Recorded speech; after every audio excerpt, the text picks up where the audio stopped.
with the new recording feature that I have.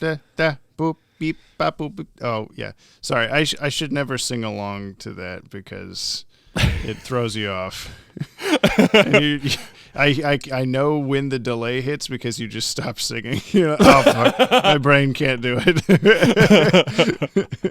I mean, I suppose it is what it is. It is what it is. And what is this that the listener is listening Jump to? the wagon. Bat. Super late for you. It's still late for me. This is Jump on the Bat-Wagon if you couldn't decipher that Da Vinci code that we just laid out for you. This is where we watch through the entire DC animated universe from start to finish. In what kind of order, Brian? The controversial airdate kind of order. That's accurate, yes. Why do we do this? Because that's the way human beings experienced it in the far gone days of the 1990s, Jamie. It sure is. I'm making Brian watch this in a way that only I ever care about. I always think that you should watch things like this, Star Trek, Star Wars, the DCAU, the MCU, all that stuff. I think you should watch it in the order it came out because directors and writers, they don't know necessarily what they're going to do later. Then when they do it later, they're like, oh, yeah, because I'm feeding off the thing I already did. You know what I'm saying? I'm not sure I do, but I'm just going to roll with it. And all right, that sick. I do. Today we're watching the Batman the Animated Series episode Moon of the Wolf, which your guess last time was, oh, Wolfman. And I just said, okay, and we moved on. My prediction is it will just be a wolf that's just mooning Batman the entire episode. And he's, wow. You're at it again, wolf. What does that look like? Because I feel like in order to do an appropriate, mooning, you have to, pull your pants down. I mean, are these wolves wearing pants? Wolves don't really have cheeks, Some wolves have cheeks. Is that the name of the podcast episode? Before we've even gotten to the real episode. Some wolves have cheeks. I hope so. We recommend you watch Some Wolves Have Cheeks before listening to this podcast episode to get the full experience out of our discussion, because we're going to talk about the whole thing and spoil the whole episode and everything. Awesome. Yeah, that's what we do. This was written by Len Wein. I never know how you say it. Wein. But, I before E except after Len. Directed by Dick Sebast, which I think is how it's actually pronounced, but we've been saying Dick Sebast because it's funnier.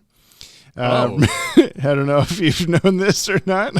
I just assumed that was how it was pronounced. I thought so until I talked to Dan Reba about something a few days ago, and he said, I think he said Sebast. And so I'm like, oh, that sucks. I wish it was Seabass. Redo. Past participle of Seabass. Music is by Richard Bronskill. I think this is a newbie, a new one to the show. And animation by our old favorite, Acom Production Company. Why'd you have your hands up? You were going to clap? This is my angry bear. My angry bear face because of Acom. You were going to be happy and give applause, but then I said it and you're like, oh, I'm turning it into angry hands. I thought it was going to... Yeah, I thought it was going to be Sunrise. Oh. The Cowboy Bebop sorry people. for hyping that up for you. Well, I told you during the... Cat Scratch Fever episode that was the last ACOM episode, but it's the last one produced. Yeah. So I remember that you said you have one or two. So this is, I'm going to think this is one of two left. I believe this is our penultimate ACOM Production Company episode, but don't hold me to that. I know there's one more. I hope there's only one more. This is the 42nd episode produced and the 36th to air. Okay. So a little bit off, but not so bad. Do you want to go watch the episode and then talk about it? I want to go watch the episode so that the dear listener can hear me just grab your popcorn, because we know that I'm going to be just screaming about ACOM later. Yeah, it's the pre-show is just, we say it's ACOM, and then you get ready for the experience of a lifetime. Feet up on desk or whatever. The whole point of this show has been to show you the magnificence that is the DC animated universe, and so far it's been a little hit and miss, little 50-50. I was saying before we started recording that my rose-colored glasses are shattering a little bit on Batman the Animated Series specifically, but I think that's only because I haven't watched it straight through like this in so long. Yeah. That I'll just pick the ones I know are good ones that I want to watch, and just my memory of the show has been based on that for so long. Then now I'm like, oh yeah, Clock King wasn't as good as I remembered it was. Or I wonder what this is going to do for you moving forward. You mean in the podcast or in life? I mean, in life and on Watchtower and on the podcast. I mean, I don't know. Like quits. No. I was wrong, everyone. Sorry. Yeah. We make a lot of Batman videos for sure, but a lot of the time we're basing topics on stuff that we already remember and know, and we'll be like, oh yeah, that would make a good video. Not like I'm now sitting here watching these through with you going, oh, would a video that's called Batman the Animated Series is bad actually be like, would that do well? But I don't know if it's in my heart to make that. I don't think I can do it. Because it's not. It's just got this handful of really terrible, bad, stupid episodes that I didn't remember being as bad as they are. So, you know. I know now. I know 36, 35 you episodes sure do. You didn't know anything before we started, yeah. But now I'm almost a professional. Right, yeah, so it counts. Right? As soon as you watch Moon of the Wolf, you're a professional. That's what they say in every trade, every job. Wait, is it Moon of the Wolf? Yes. What do you? It's not called whatever cheeks something we just said. Wow, that's funny. You said that, and I'm like, I've never heard that title before. Is that what we're watching? Is that a joke? Never in my life have I heard the phrase "Moon of the Wolf" in the last 7 minutes. Let's watch it. Let's go. Let's go. Come on, Vamanos. Let's watch Moon of the Wolf. Come on, let's get to it. I know the ACOM did it. Thinking of acquiring a new pet, Master Bruce? No, Alfred. Just searching for some connection between Hamner, those stolen wolves, and that hairy weirdo. The hairs check out as genuine wolf hair, but it could mean only that Shaggy was wearing an extremely fancy mask. I've come at this problem from a dozen directions, but they all lead to the same dead end. Well, then might I suggest, sir, that it's time to get a new map? Or time to stop spinning my wheels, at least. I have other business tonight.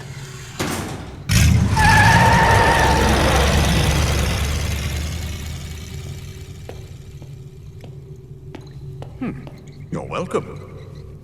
Yay. Yay. Boo. Bah. Boo. Bah. Boo, this episode. It wasn't, okay, it was not as bad as it could have been. I thought you were going to say it was not good. That too. I think I now expect ACOM episodes to just be this laughable mess of a shit show. Instead, this was just kind of boring, and nothing really happened. It was just like a very simple episode. Yeah. Which, what happened in it? We can know. Okay. I make Brian explain the episode because it helps cement the episode in his head for about another 5 minutes after we record the podcast. All right. So in this episode, Milo, a returning bad guy, made a wolf serum that he gave to a very athletic rich guy, and he turned into a werewolf, and then he fought Batman, and the wolf got away, but Milo didn't. The end. Basically. Yeah, that's it. That's the whole episode. I don't even need to read the TV guide thing. There was a zoo guy. His hat said zoo. They figured out he worked at a zoo. There were Laportes at the Judging zoo. by his uniform, I'd say he worked at the zoo. Was it the word zoo, Batman? Was that the giveaway? What's the TV Guide synopsis? Yeah, say? official synopsis from Warner Bros. Batman investigates the appearance of a wolf creature in Gotham, not realizing that the monster happens to be one of Bruce Wayne's associates, Anthony Romulus, ex-Olympic champion and media spokesman. As we discover in the course of the story, years ago, Romulus approached the devious Professor Milo for a steroid formula that would help him win the decathlon. Unfortunately, that's what it wasn't. says. It wasn't even a decathlon. It was the autumn games. Yeah, the autumn games, something like that. Yeah. Also, decathlon is spelled decathlon, like Teflon or something. Unfortunately, the formula included a wolf hormone, estrogen specifically, as they say in the episode, which produced recurring lycanthropic side effects. Now, Romulus must do Milo's bidding as a wolf creature if he is to ever receive a cure. That's the first half. Milo decides to use the Romulus wolf as the instrument to destroy Batman. Let me read that sentence again. Milo decides to use the Romulus wolf as the instrument to destroy Batman. However, when Milo sicks the Romulus wolf, I don't know why that's the phrasing they chose, on the Dark Knight, the creature turns on his creator, giving Batman the opportunity to defeat them both. Even so, the wolf creature escapes into a river. It's not really. He was thrown into a river. He was electrocuted by lightning and fell into a river. Though neither Romulus or the wolf are seen again, you can hear an eerie howl from the countryside whenever the full moon rises over Gotham City. I see a full moon rising. Every time, apparently. Every time there's a full moon, you just hear a mysterious howl. And then some guy goes, "Oh, it's just the wind, honey. Don't worry about it." It's like anytime the full moon appears over the wilderness of Gotham City. Yes. I mean, like, does that? I know there's a canyon. There's a canyon. There's a desert outside of Gotham. I guess there might as well be a forest. Yeah. Yeah. Who knows? God. There's a werewolf in London just hiding around Gotham City, I guess, for the rest of time. Wow. As it says, the Romulus wolf is never seen again. So that's accurate. The Romulus wolf and his never-ending mouth gravy. Yeah. Did you say endless mouth gravy or something like that? Maybe. Something like that. It was a better podcast title, but we've already forgotten it. You had a lot of mouth gravy is all we're saying. He had an endless supply of mouth gravy. Yeah. Constantly frothing from nowhere. Frothing gravy. New podcast title. Yeah. The ACOM-ness of this episode was apparent at the start when we're in the zoo, like courtyard or whatever, and there's like a woman running in both normal speed and slow motion simultaneously. The camera pans very slowly up to her, like frozen, stupid smile face, and then, the next shot she's running at like half the frame rate she was running the previous shot. And I thought that's what we were in for, because the next scene is also like that. The continuing that scene is the werewolf, like doing a like hand over feet animal style run across the ground, but it's only moving like 6 inches of space in that like 4 different motions. And I was like, oh boy, I guess this is gonna be it. But then the rest was like not great, but it was fine. Yeah, I mean, like I thought they really would have botched the like werewolf transformation, but they did okay. Yeah. There was a bit where Bullock was shaking his head and his hat stayed in place, but his head moved. Yeah. They didn't do too bad, but certainly all those weird, very wide, like those shots had no purpose being so wide. It was like Batman pulling the zoo dude out of the river, and it was like a super, super wide shot. They were like the main subject of the shot, but the camera was just way back, and Batman pulled him out of the river at an awkward speed. And the shot just kind of held there, and I was like, why is this the thing? The lingering camera angles are prevalent throughout the episode. There was that one where he says like, "You got lucky" or whatever to the zookeeper, but then he just onto the ground, and it holds on him for like 10 seconds before it goes to the next shot. And which the same I think thing is it's the Seabass Construction. Or wait, what's his last name? Yeah, Seabass, whatever. Seabass. And Seabass. it like pans over to the building and kind of just like pins over slowly, like, oh, I got the little nod there. That's cool. And then it just you didn't. Let me show you more. I think it starts to zoom in after a few seconds as well. It's just like, oh, okay, we got it. We only needed maybe 1 second of this, but now we've had 8. Cool. What was the other shot though? Like in the front half of the episode, it just held on something for way too long before moving on to the next. I can't remember. There's a few of those, is all I'm saying. You know? Yeah, I can't remember either. There's also the moment in the Batcave, Batman's watching TV. He's watching like a wolf documentary. He's just lounging in the Bat computer chair with his foot up. And then as you pointed out, he shoots a laser beam at the TV with the remote control. Like a visible laser. Yeah. A very wide yellow laser comes out of the remote control. Yeah. Which I'm assuming he wasn't changing the channel, but instead cutting the television in half. Yeah, he was destroying. This didn't give me any new information. Fuck this TV. Bye-bye, TV. Perfectly sliced in half.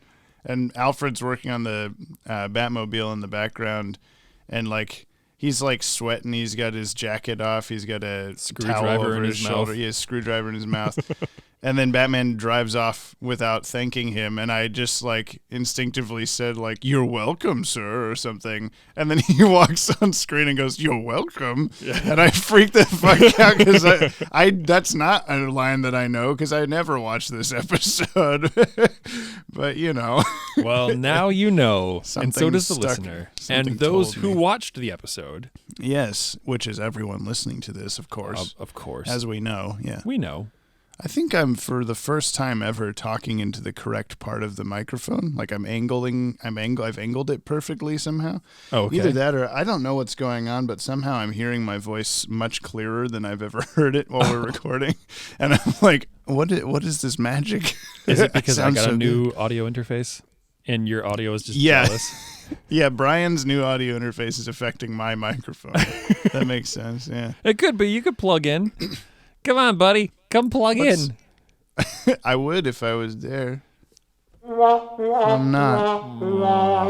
It's the sound effect for all ACOM episodes. Yeah, it is. ACOM episode, fire up the wops. Fire up the Lepords. Oh, we didn't mention that, did we? I mean, we said but... It seems to be a tendency of ours to, or mostly yours, but now I've started doing it too, to like notice any and all written signs within the show. Yeah. And yeah, the zoo had instead of leopards, Lepords, leopards, whatever those are. And Bullock's interrogating me. Last week 2 leopards disappeared and your bank account got fucking full of shit. You know anything about this? I think actually leopards, it's French for the pords. Yeah, that's what I was thinking. The pords, those little penguin things from Star Wars something. Star Wars The Last Jedi.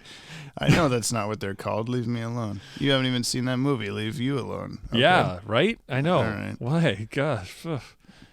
The music was interesting in this. A lot of electric guitar, which was a brand new sound to this show, I think. There might have been some guitar before, but this was definitely taking a new direction.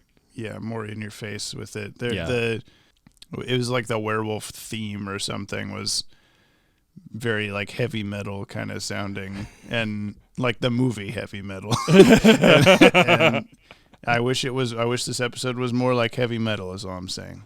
It needed more Vikings and boobs and spaceships and I feel like I would have just taken more anything. More episode? I don't want more not necessarily more episode, but more like just something. Just make something happen. It's weird because Len Wein, I think it's Wein, but I don't know. Wine? That's right. Len Wein. Oh, maybe. Lenny. Lenny's a good comic writer. He's well known for a lot of Swamp Thing. Okay. He's got some good shit, but his episode not. Sorry, Lenny, it's not good. No, this episode left a lot to be desired. And yet, I don't know what I would have added to make it better. It's just like not a story that's worth telling. I guess maybe just throw the episode away. I like the idea behind like Batman fights a werewolf. I think that you could do a cool thing with that. It's just like it was just a very boring setup. It says in here in the description that like, Batman doesn't realize it's one of his closest associates or whatever. Yeah. Like you barely saw them together. You don't know that they're friends or anything. Yeah, you saw them in the gym once. Yeah, with some lady who was doing most of the talking. Yeah.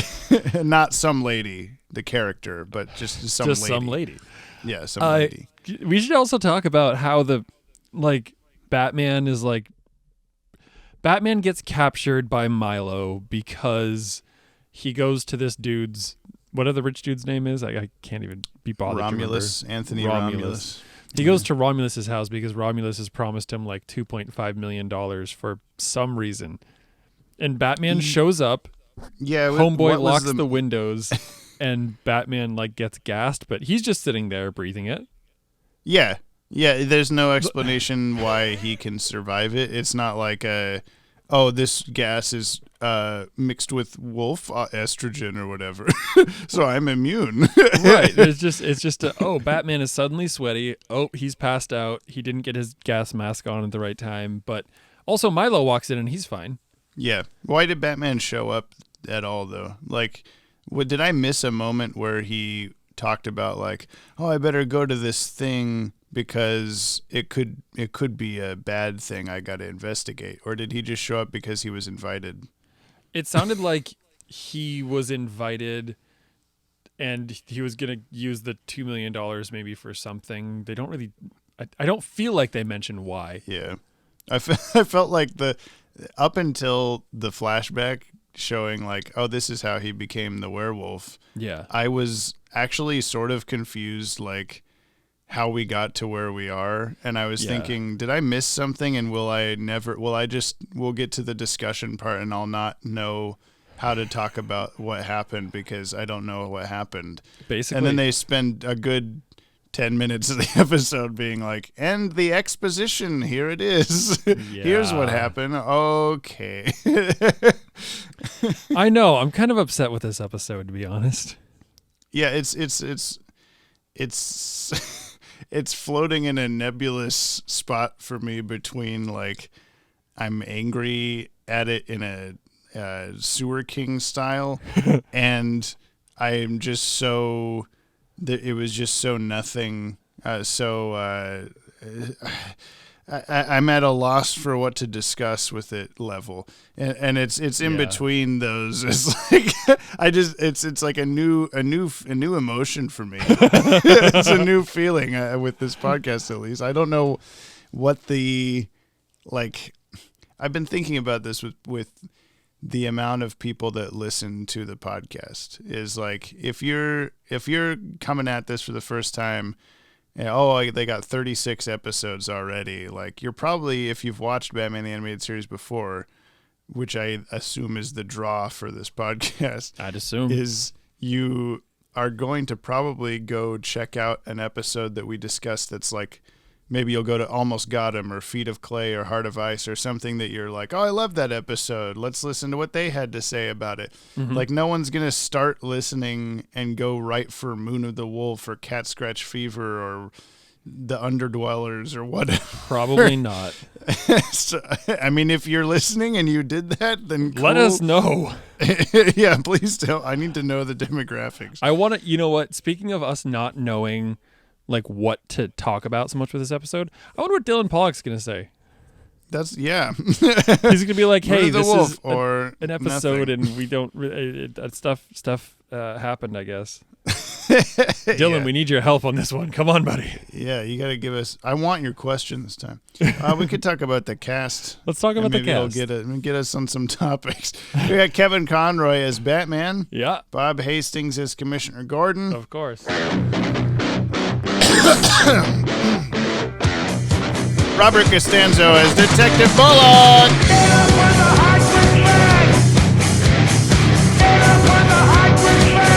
We had no enthusiasm for that at all. We're just like, go through the motion. Dude, I feel like that episode really tuckered us both out. Because like pre-podcast, we were having a good conversation. Everything was fine. We watched that. And I was just like, oh, I'm ready for some boxed macaroni. It sure does slap. You said that when we started the call, but then I was like, oh, is that what you ate before this? Oh, no, I had a bowl of Cinnamon Toast Crunch. Oh, yeah. Which is also good. Ephraim Zimbalist Jr. as Alfred. Harry Hamlin as Romulus. Janet. I just put together the info for this yesterday, and I totally forgot to look up like other things that people were in. Yeah. So who cares?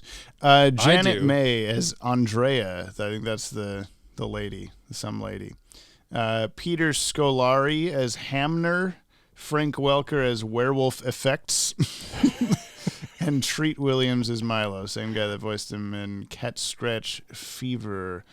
Are you looking up Harry Hamlin? I am. I'm like, that name is familiar. And there's a good reason why. Known for Clash of the Titans, L.A. Law, movie? Wait, who does he play in Clash of the Titans? Perseus. Oh, shit, and dude. That's like the main guy or something. And he's Jim Cutler in Mad Men. Okay.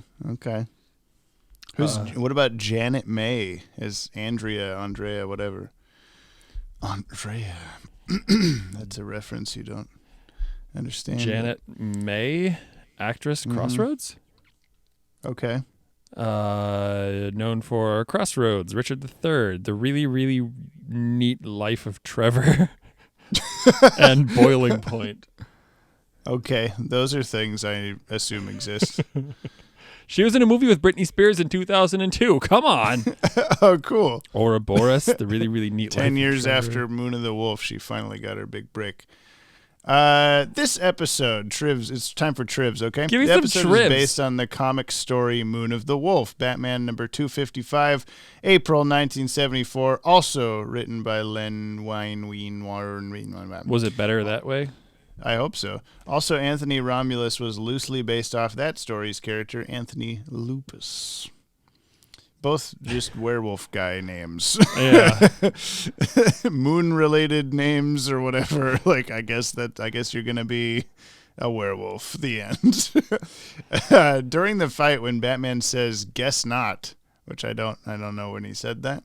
I don't remember. The yellow outline of his emblem turns white. Oh. That's probably super hard to notice because it was very close to the same color versus those episodes in the past where it's like been inverted with a yellow bat on black or whatever. What's the line that Batman said where he's like, "Do me a favor," and then he just waits like waited 30 forever. Yeah, we're like, lay is down. there more? Yeah, do me a favor. Yeah. Fight. Lay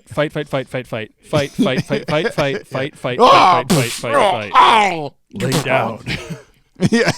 And I was just like, is he just gonna say, "Do me a favor"? Whatever favor will do. Anything is fine. Just do me a favor, please. I just need one. There are a few instances where Romulus's shirt changes from beige to black. Milo's coat changes from white to brown several times throughout the episode. I thought I saw that. Well, this was fixed in the Blu-ray release. Oh, so was it? Maybe. I don't think you did. Someone's coat was changing. It's probably Romulus's. I don't know. No, but I thought it was a literal white to brown thing. I'll have to go back and watch. No, maybe there is one. Just watch it again. Let's watch it right now. When Milo holds up the newspaper, this was that with that weird drawing of Batman attacking the werewolf or something. Yeah. The photo is captioned with Bruce Timm's name. He's the photographer who took that photo.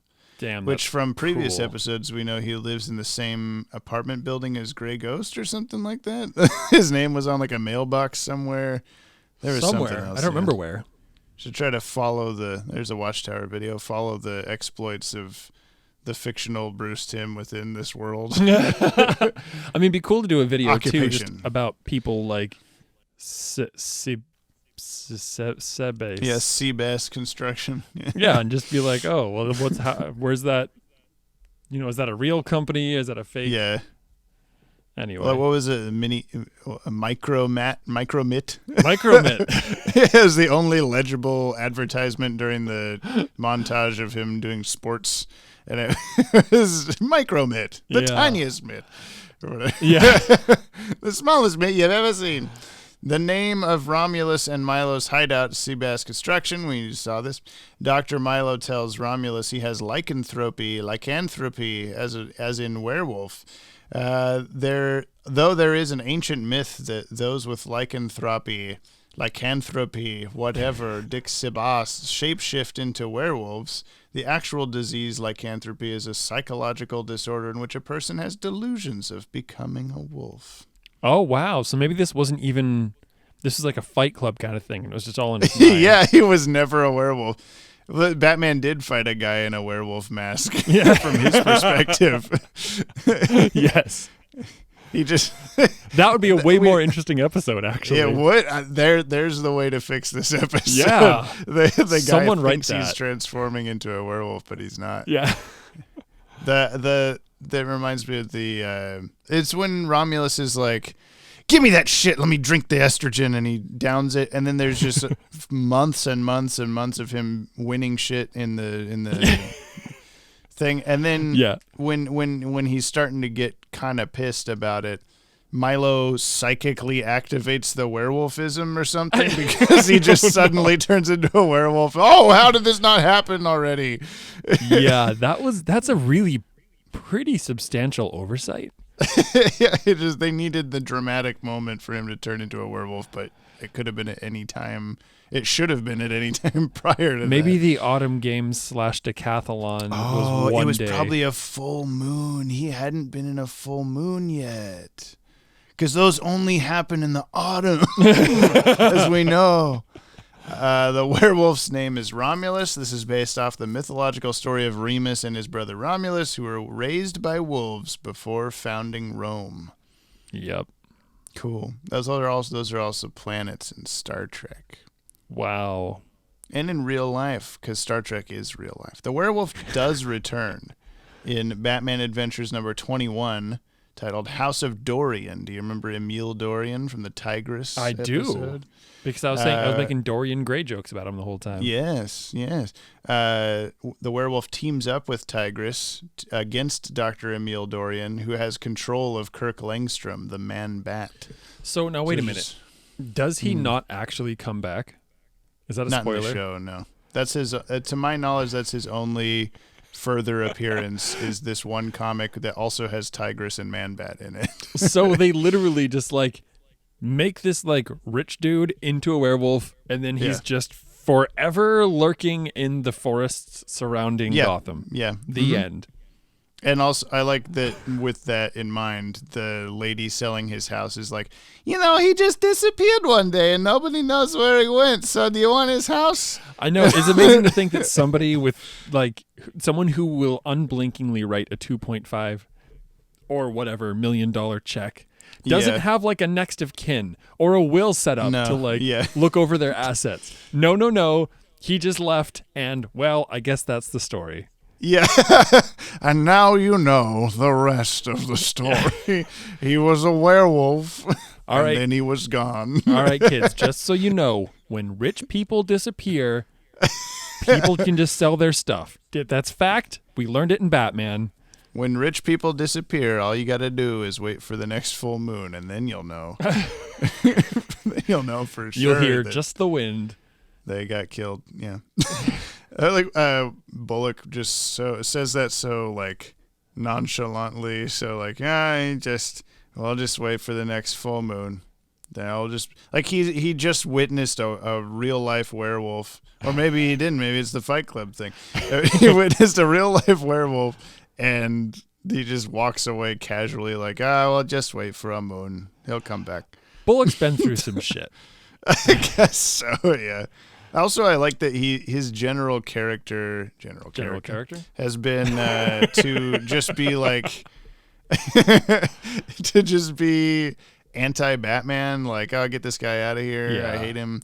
But then when the police are all like pointing their guns at this guy he hates and a literal werewolf, he's like, don't shoot him.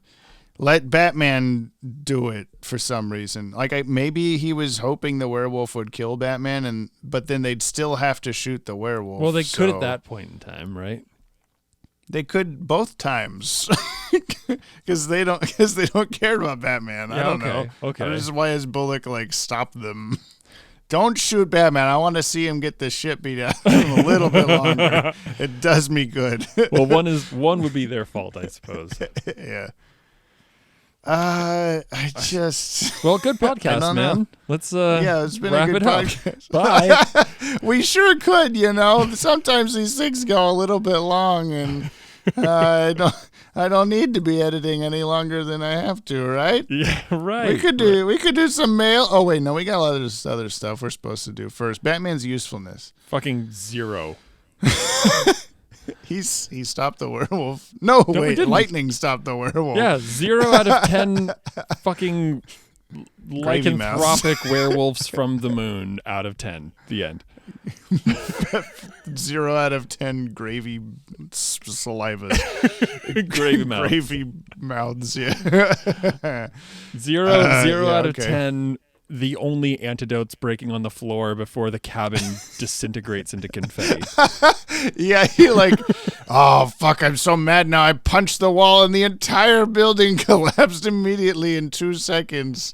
And then Milo's fine. He smacks Milo off the cliff 500 feet to the ground and he just goes, ow.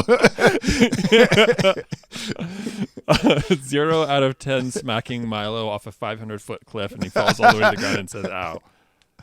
Yeah, there you go. Also, what was that shot? What was the shot? God damn it, this episode. Milo like sitting up and then going right back down? No, he's like on a kind of like gurney stretcher or whatever thing. And he's like, you got talking to Commissioner Gordon and being like, you got nothing on me. I'm gonna walk. And Commissioner Gordon's like closes the back of the ambulance. Is like, yeah, whatever. We'll see. And there's just a shot of him like just kind of sitting there, and then he just kind of sits back and is still sitting there. And it's like, why do you even show that? What is the purpose of this 15-second shot? Yeah. He like looks slightly more like worried also. He looks slightly sad. He looked to me just kind of more like almost like contemplative or something. He just sort of like, like he was like, you're not going to get anything on me. And then he's like, yeah, we'll see. And he's like, okay, we will see. I suppose so, Hunk. You got me, Commissioner. And then I love that you didn't mention this. I don't know if you noticed, but the very next shot is an ambulance. The ambulance, I guess, driving around Commissioner Gordon, and there's like a couple frames as it drives in front of him where you can still see like the top of Gordon's head behind it. So it's just a very short ambulance, and it reminded me of the same like perspective that ACOM had to do for that Jordan Hill being like shorter than the truck there, taller than the truck that he was just inside of. I didn't notice that one. I'd pretty much just at that point in the episode, I'd pretty much given up the fact that I was like even paying attention to the episode. Yeah, it's like whatever, it's happening. Cool. I guess I'll just exist as this unfolds in front of me. Yes. Books, hip hop books. A werewolf book that's written by, I mentioned that Tigers on the Hunt book that I wrote in like 3rd grade or whatever. That book. And it's that book. It's wolves on werewolves the hunt. on the hunt. Wait a minute. Was my prediction was Wolfman. Yeah. That's pretty good. Yeah, that's why I said, okay, because that's exactly what it is. Awesome. Doesn't go on the top 10. Do we put it on the bottom 10? I almost feel like that would sully the bottom 10. Yeah, it's not bad enough. No. But, it's bad, but it's not like egregiously, laughably bad. No, it's annoyingly bad. It's just a boring, annoying episode. Yeah. You had some slightly negative things to say about Almost Got Him, despite putting it as your number 3. And when even just that stuff, just those little things, I was like not worried about what the listener would think, but just thinking of like, oh, someone's going to listen to this and be like, what the hell, Brian? Yeah. And I do wonder if there's people that like, oh, Moon of the Wolf, hell yeah, my favorite episode. Oh. And then we just, no. I would But assume I don't know. not. I don't know that anybody's like this is, and maybe I'll be proven wrong by the listener mail, but like, I don't think anyone's gonna be like, oh hell yeah, this is the best Batman episode. Yeah. I don't think this goes anywhere top or bottom. Nope. You know, it's not a top or a bottom. Is all I'm trying to say. Let's do some mail time. Mail time. Mail time. I'm gonna do this one as Frank Welker as Werewolf Effects.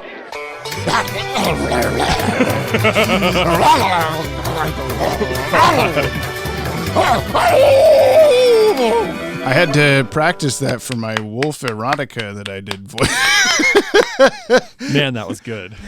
Thanks. I didn't really have to do wolf sounds for that book, but I did have to record a bunch of lines. Those who don't know what I'm talking about, I did it. You should know. You should know. Because I posted it everywhere, but All over the Discord. yeah, Discord, Twitter. You probably know about it. I'm not going to talk about it anymore. We have a few voice messages. We have one email from Kate Tastic that I will read to you now. This is again addressed as though it is a physical letter from Caitlin McSurname, Mysterious Van in the Middle of the Woods Listener Land AB12XY09. Mr. and Mr. the Bat-Wagon, Small Red Wagon on the corner of Big Bus, Oregon, 9 star, 69, 1749, Fidget Spinner Drive, Big Bus, Oregon. Dear Jelitharangram and Briquette. Ooh. Due to some confusion, I would like to clarify my statement from last week's letter. My intent was to state that I would be willing to guest on any episode on the topic of Batman Beyond, since it is the area of the DCAU I'm most familiar with, in the form of an ominous figure in the background who refuses to say a word. Yours, whose shadow is morphing into Batman Lee, Kate Tastic. And has a rock emoji in the middle of Kate and Test. I am going to go out on a limb here and say that we should absolutely have Kate Tastic on for Batman Beyond. I am also going to say, silent podcast host might not be your strong suit, so I think you should give it a bash. The talking thing. Talk's good. Yeah. Yeah, I realized before that the way that it's written in the previous email, I'm formally putting in my request to be the first ever audio-only podcast guest who refuses to speak on any Batman Beyond episode of your choosing. It's supposed to be who refuses to speak on any I thought it was we see you understand, okay? We get it now. You understand what we're confused about, but well, do it, okay? Be here listening and being and talking. Be here now. I want to see if there's any new... There are no new... I haven't mentioned this in a while. You should give us 5 stars on Apple Podcasts, listener, if you haven't already. That would be super cool. We get $2.5 million from a werewolf every time you do that. We do. I haven't heard back from whatever that guy's name is that was offering us the 2.5 million ATM card. Oh, yeah. Because I'm hoping that we can hear back from him and then show up and get gassed in a room that doesn't affect him, and then wake up chained to dirt. That might also be a good title.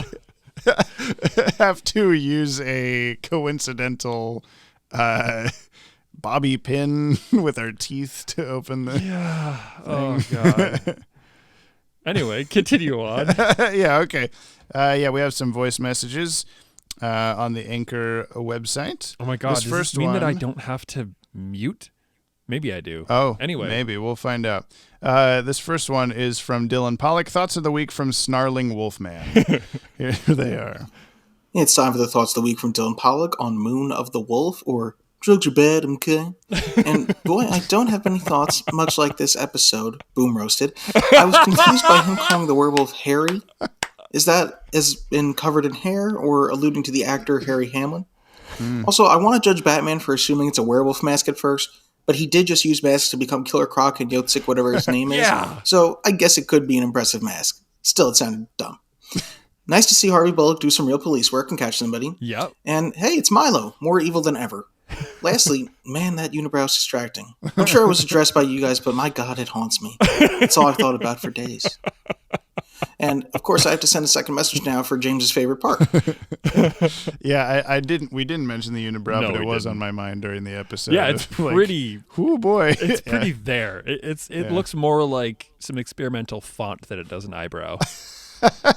I liked the he calls the werewolf Harry twice, I think, and Shaggy twice. Yeah. And I was like, pick one. Why is it both? Yeah, it was like I think it was Shaggy. I don't know. Yeah, it was just kind of like such a to throw in a nickname like that. It's like one of those. Oh, Yeah.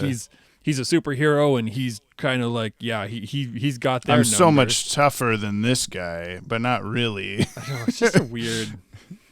Yeah, Anyway. he's a giant monster, and Batman's just acting so cocky. Yeah. All right, piece of shit, get over here. Come on, Harry. You're hairy Yeah. like a dog, except for that one scene where it was supposed to be skin hair, but hair. it was all skin color, so he looked like he had really spiky, like porcupine skin. Yeah, That was spiky weird. skin. This is Dylan Pollock. I am James, and this is my favorite part. Ooh, I want that question.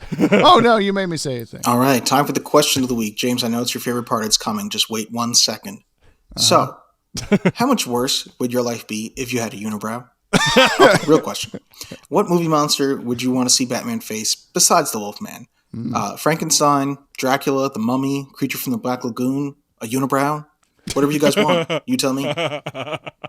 I was going to wait till a few episodes from now to mention that Batman almost fights like every Universal monster at some point in this show or in Justice League. I think this is the first one that we've, or maybe not. What was I counting as? There's the Wolfman, Frankenstein, Invisible Man. What are the Jamie, other these are ones? spoilers, Dracula, aren't they? I guess. There's not going to be a vampire episode because it was canceled because blood and whatever. Oh my God! But yeah, they couldn't have Batman get bit by a vampire On or something 4:30 like on that. Fox. Yeah. I would love to have a unibrow.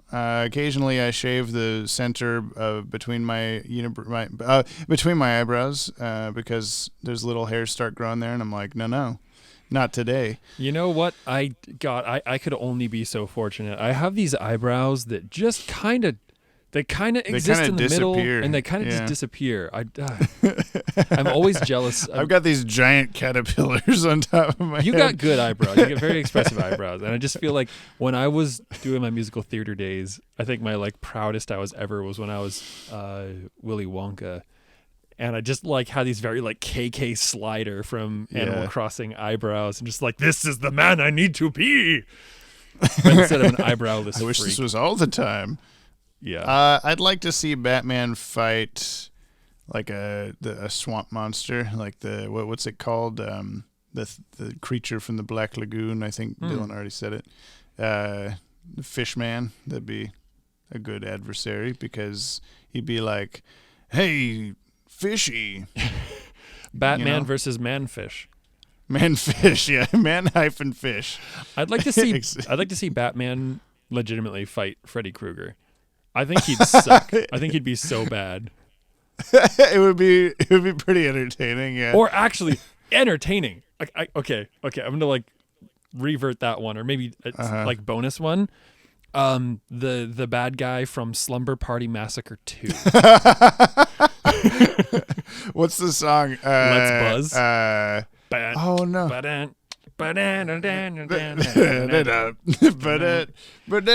Yeah. What is the I got a rather large amount in a Swiss bank account? Yeah. Oh, best bad horror movie ever.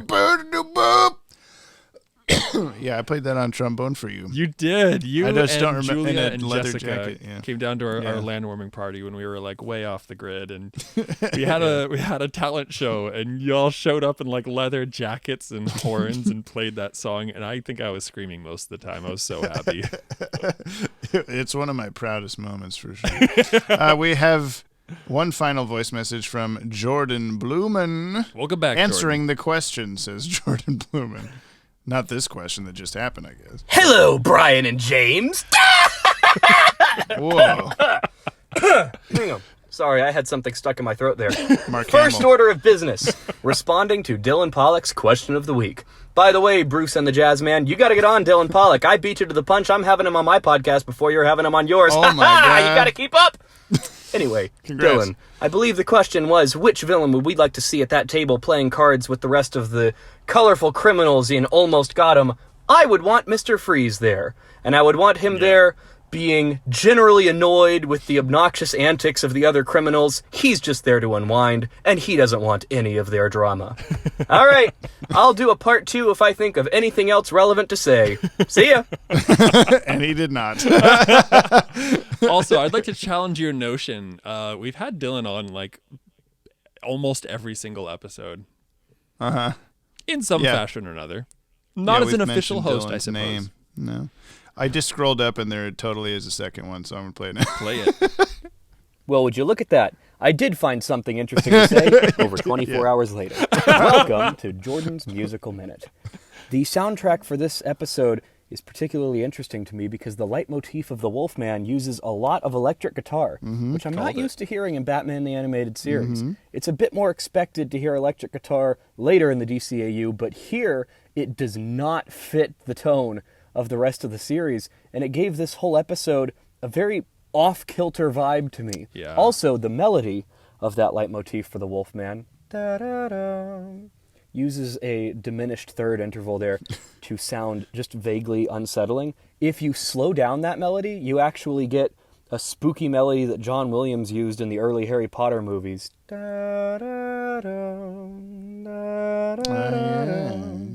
Anyway, there's your musical minute. Never apologize for loving your fandom and try to stay optimistic. I'll talk to you next week. Damn. Yeah, Damn, Jordan coming at us with the music I knowledge. know. We should have some music theory conversations. We should. It's my least impressive music subject. Music I would be sitting there and going, I know some of these words, but I don't know I won't be able to chime in too hard. I'm not that I know great at it. leitmotif. So, yeah, I'm not that great at music theory in general, but I do love talking about it. Yeah. I watch a lot That's of about where I sit. I watch too. a lot of like Adam Neely and Sean Crowder and 12-tone, videos on YouTube. So Yeah. I love hearing other people talk about it and feeling like I'm part of the conversation, but I'm not really. I'm like, I play music. In the end. you're good, man. You got it. Yeah, I'm good. Jump on the Bat-Wagon bracket. No, what is it called? The just straight up and down line. What's that called? That's a I really don't know good what it's called. question. Vertical bar. Wow, what a cool name. Jump on the Bat-Wagon vertical bar 035 period. Almost got him. Parenthesis or Killer Croc from the neck down. Close parenthesis. Here on the Pod Tower. I'm reading the comments. That's the full name of the episode. We got a comment from Tip Tapricot. Finally, my master plan is revealed to sow confusion among the listener. Am I mocking Dylan Pollock, or has he been my sock puppet account the whole time? A separate frontward approach to give me more avenues onto the podcast as I lay the groundwork and go back in time to be retroactively born in Big Bus, Oregon. It's all coming together. Or is it? Amazing episode, by the way. 20 exploding pumpkins. Batman definitely should have died from inhaling the gas out of 20 sets of guns all being drawn at the same time. P.S. Brian, I'm still hung up on how you didn't know about the shadow storytelling technique. It's to indicate to the audience a realization in the world of the in-world characters. There is in fact no literal bat head. Yeah, you're probably going to get a lot of people going, hey, Brian, you're wrong about that whole Batman shadow thing. That's you know what? I said what I said, and if people don't like what I said, that is totally okay. What a terrible way to live life. You should always be trying to impress everyone and get everyone to like you. What I was, I texted you a link to Glenn Murakami's Instagram, where he had just a couple days ago posted the storyboard of that exact moment from Almost Got Him. Yeah, I know. That was amazing timing. Yeah. Scarlowy1, good job hacking the Yop Tower. Have you? You're welcome. We did, in fact, hack the Yop Tower. Please go over there and check out our newest minion-filled video, where we ask you to subscribe to the Watchtower database. Yeah, I think we got him pretty good on that round. You know, and also previous to that, I don't know if anybody saw the video before that. I think it was number 6. They obviously fell for our evil plan of we posed as the YouTube police and got them to just like send us a bunch of money, you know. It's all coming together. It's coming together, you know. It's just some things are just like shooting a fish in a barrel. And we had discussed bringing this up on previous podcast episodes, but then we just decided it'd be funnier to just, you know, hack in and post a Minions video. Yeah. I mean, it's kind of like maybe we're getting a little cliche with that, but it's pretty much always funny. Minions are always funny, yeah. Brian Ford says, I finally did it. I caught up to the current episode. Welcome, Brian Ford. Welcome. I've been listening through the whole podcast periodically over the last 2 weeks as I wander around in Lego Star Wars. Wait, and it's been a blast. 2 weeks? Yeah, listen to all the episodes in 2 weeks. Like 2 or 3 a day. Yeah. Oh my God. You are a saint, I'm breaking Brian. the rules by not watching each episode of BTAS before its corresponding podcast. But I just watched through the whole show and whole DCAU for the first time around a year ago, so they're still relatively fresh. And then the wonderful recaps from Brother Broderick fill in the details. Yeah. Looking forward to my first podcast episode being fully caught up. Yay! Yes, welcome to the future, the present. Dylan Pollock replied, "You are now one with the listener." Very true. You have become the listener. I am become the listener. And that I want on a t-shirt. Yeah. Speaking of t-shirts, what's the next line? And I am death or something like that. What is the I am become death? And oh my God, I'm such a bad screenwriter. What is it? What's the phrase? I am become death, destroyer of worlds. That's what it is. I am become the listener, destroyer of worlds. Good moment to plug the merch store. Yeah, man. Teespring.com/stores/DCAU Watchtower. You can get There's a Yoppie Dude shirt over there. You need more Yoppie Dude shirts. There's also linked in the description of every single one of these G-dang episodes, okay? Yeah, come be like us and have... I really do love that t-shirt. And it's funny, I see people very often, like just I'm wearing that out in public and people just kind of stare at it and you can see they're like that whole like meme of like the math, like the geometry behind their head and they're just like kind of figuring out what a Yoppie Dude is. What in the world is a Yoppie Dude? Is that like one of those druggies? One of those hipsters? Serum Lake. According to Glenn Murakami's latest Instagram post, it was his idea to have the swinging light reveal Batman's identity. Now that Brother Brick knows who is to blame, I hope he can finally get some closure. MN Drew 1. Nope. Go back and do it over. It doesn't count without a top 10 list. I believe we accidentally did the top 10 after Yoppie Mail, which just means that we've revealed that you don't listen to Yoppie Mail. So, womp, womp, womp, womp. Scarloy 1, I think an episode where you argue for 50 minutes if an episode is good or not would be hilarious. Which Dylan replied, yes, I want arguing and I want to hear punches thrown. Okay. Here. Okay. Oh. No, not connecting, just thrown. Oh, I see. Yeah. Yeah. You guys can hear this, I'm right? trying to get as good of a whiff as I... Yeah, I know. I'm not hearing Here, anything. I got some paper. Maybe this will help. I got a couple. There you go. Punches thrown. Bow Sprightly. I love the villain interactions in this episode and the callback to Pamela and Harvey being exes, which Brian had completely forgotten about.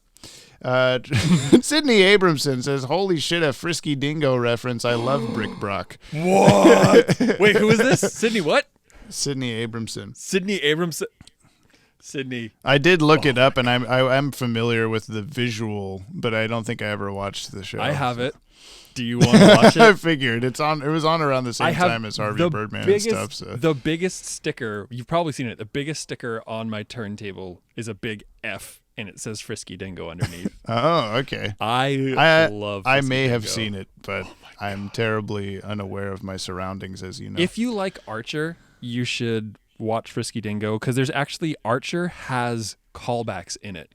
Like, there's inside jokes. There's several inside jokes in Archer that will just have me like screaming watching because it, it's a reference. Like, it's a Frisky Dingo reference, and I'm wondering how many people get it. But yeah, that is some classic TV. I'll admit I also have barely watched Archer, so I'll have to do that. There you go. I don't have time for these things, Brian. I got 6,000 VFX shots to do for this multiverse video. Give me a break. I hear you. Today I was doing, I'm currently in the middle of a design job, and in chatting with the client, we were talking about like time that I have to work on it over the next few days. And they just wondered, "Oh, you're a really busy fellow, aren't you?" And it's like, yeah, I'm scheduling the minutes of my life. It's fine. Yeah, that's exactly what's happening. I have an alarm on my phone for 10 a.m. and 2 p.m. that just say "stand up," because I'll have not for hours, and I go. Usually, I go yeah, and I hit stop, and I don't stand up. But damn, I should do it. Ashley Tutchin, Almost Got Him is by far one of my favorite BTAS episodes. Just imagine if that TV Guide synopsis had a typo and said, each one of them has an Almost Got Him story about trying to do Batman instead of do in. That would have been a very different episode. It's been a while since I've seen the episode, but I believe the ostrich with the bone on its head you're referring to as a cassowary. Yeah. Yes, they did mention that in the episode. They're native to my homeland, Australia. Hey, we got it's Australian. Maybe I probably knew that. And they're actually pretty dangerous. Also, of course, Two-Face would recruit Paramore as his henchman.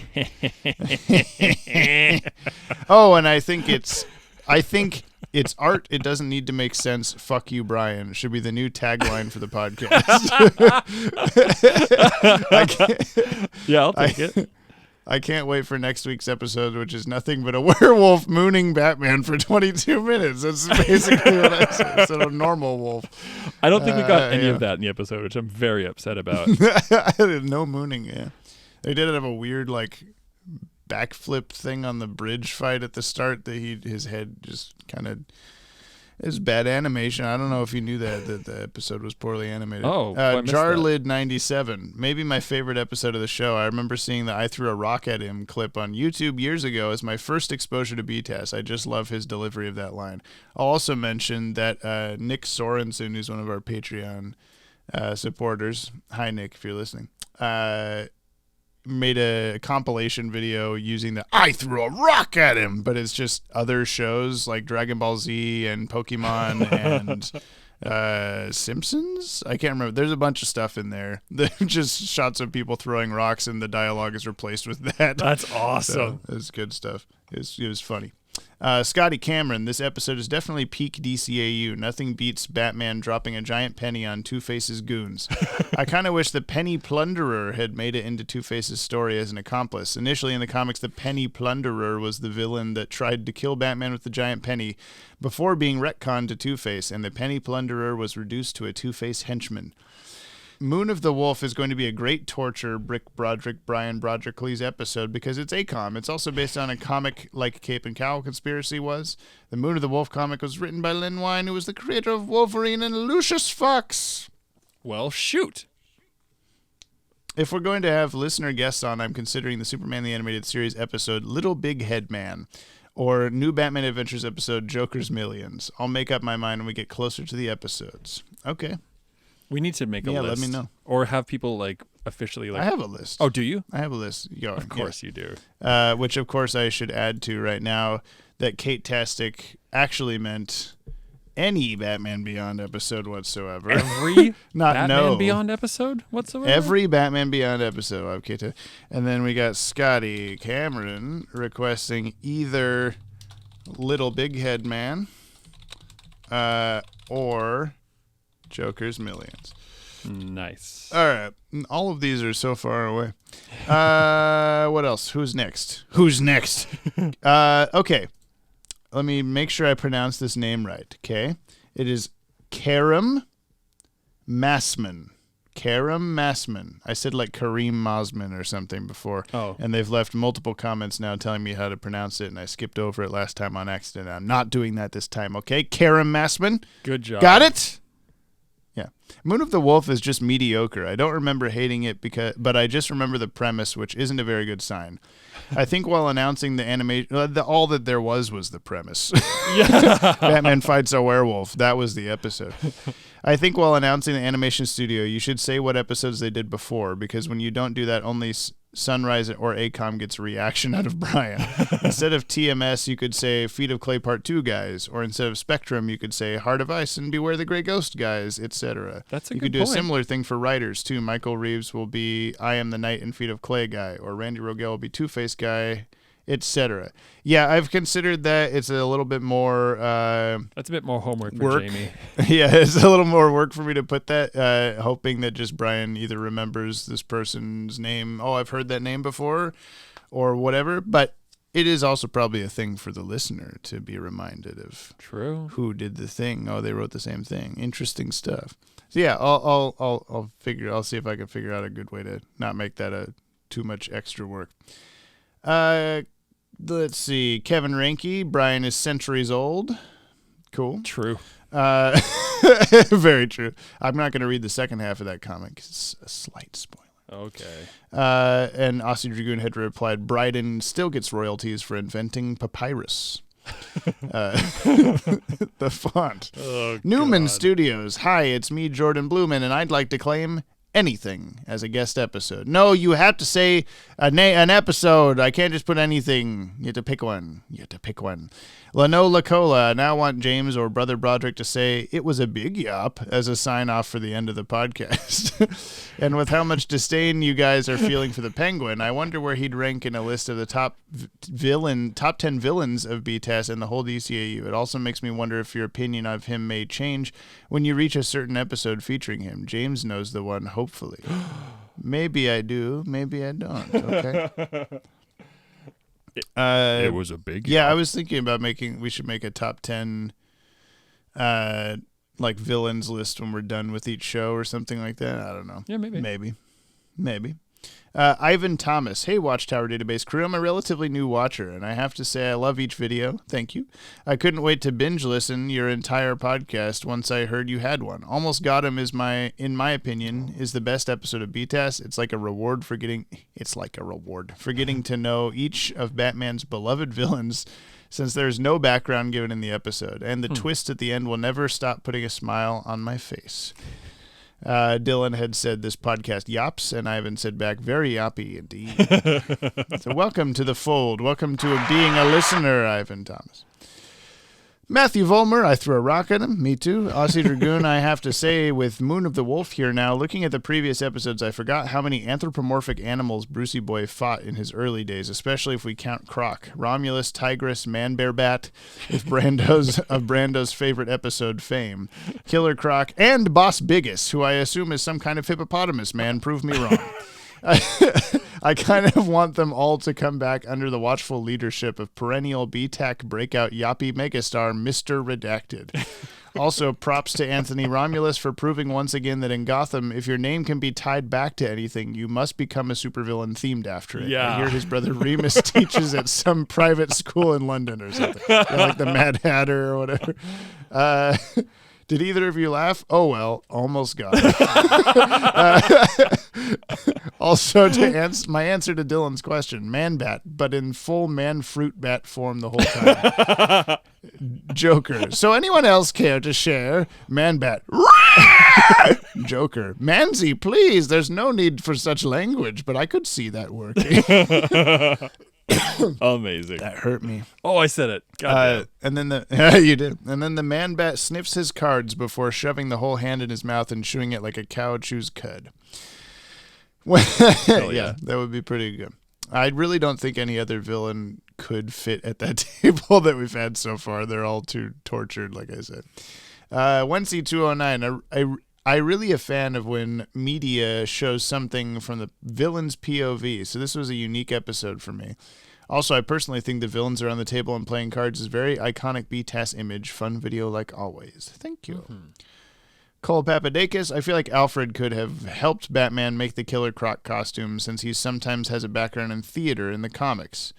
Robin, why does Batman have a lifelike costume of Killer Croc? Alfred, Master Bruce has lifelike costumes of all of us, Master Dick. I guess if he has one of himself, it's not too out of the question that he would have Dick and Alfred costumes. Yeah, no, that's not too much of a stretch, I'd say. Maddie says, Paramore's good, but I've always been more into Fall Out Boy. Okay. I can get on board. We talked about Fall Out Boy at Subway during filming of a certain thing that we will not talk about yet. We sure did. Maddie also says, Brian, we need more fantastical elements. Also, Brian, on Leatherwing's bad. there's so many fantastical things in this show already. Man-Bat, Clayface, Dick's out for Garth. What do you want, Brian? And then Aussie Dragoon said he said fantastical, not mediocre. I think I agree that that's a little bit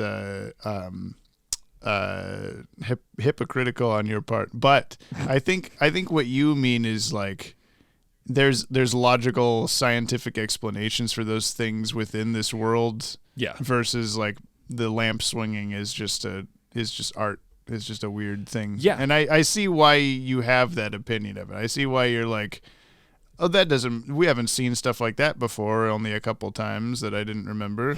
But there's not, I don't know, it's never bothered me. So yeah. Well, it was just interesting to hear how much it did bother you. Yeah. It's just, yeah. I mean, again, it's like, it's just my opinion. I don't know. I appreciate you. You don't get to have one of those. And I understand why people are so upset because, like, it is cool art. I never said it wasn't cool art. I don't think. Glenn Murakami listens to this podcast, and he's mad that you made fun of his cool decision in the storyboards to do a lamp swinging to reveal Batman's head. Damn. You know what, Glenn? Okay. We should fight. Broderick versus Murakami tonight at 7. Batgirl fangirl says we're all going to be so rich. Probably. What are we all going to buy? But what? Oh, this was we were gonna get each listener some money, and we were gonna split money. See, I've already forgotten. I didn't. Wow. I don't know how. Moon of the Wolf is next. Can't wait for you to rip into that episode. You're going to make it so good. Oh, yeah, well, God. I wish we could. I don't know about that. I wish we did. Yeah. I've had so much bad news this week. This episode, or Killer Croc from the Neck Down, really picked up my spirits. I hope you're doing okay. Yeah. Thank you, James, Brian, Dylan, Jordan, Cooney, and listener. 5 stars and 5 pumpkins. Ivy's Exploding Pumpkins. Speaking, I wanted to say, we did this last time. We have to get Cooney Phoenix to 100 subscribers on their YouTube. And they're only at like 90-something right now. Yeah, right? Last I checked, needed 7 more. So just go to Cooney Phoenix's YouTube and subscribe. To Cooney Phoenix. You won't be let down. There's good music. Kuni. Yes. Phoenix. I'm not going to spell Phoenix for you, okay? You should know how to spell Phoenix. Feenics.